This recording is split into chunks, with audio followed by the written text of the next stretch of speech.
fellow Americans.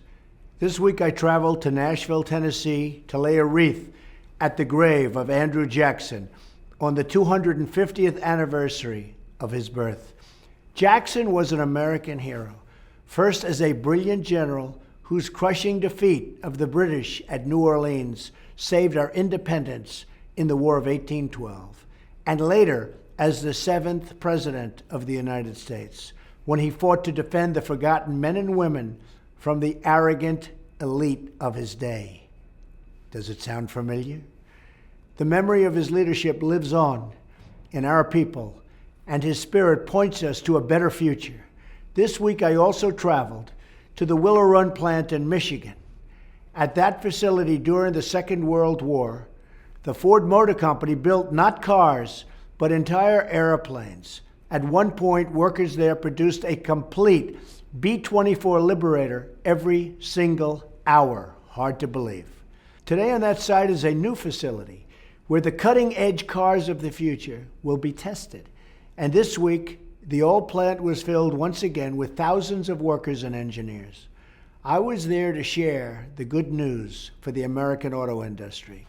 We announced we'll be reversing an 11th hour executive action from the previous administration that was threatening thousands of auto jobs in Michigan and across America. And I mean threatening. It was very, very sad to see.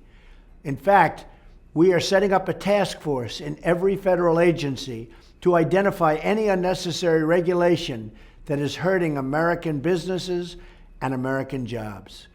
The first two job reports of my administration show that we've already added nearly 500,000 new jobs.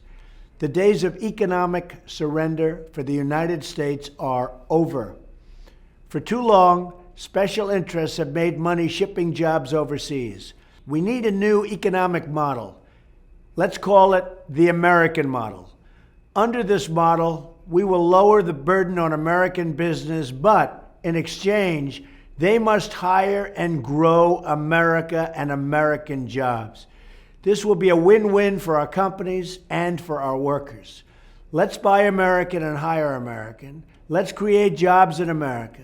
Let's imagine new industries. And let's build a beautiful future together. Among the workers building B-24 bombers at the Willow Run plant during World War II was one tough lady. You might have heard her. They called her Rosie the Riveter. And when Rosie's country called her, she answered the call. Rosie was famous for her toughness and her strength, and for the words that were emblazoned above her famous image. It said very simply, "We can do it." If Americans unite and find again within our nation the soul of Rosie and the spirit of Jackson, I have no doubt that we can do it, and do it like never before. Thank you. Enjoy your week.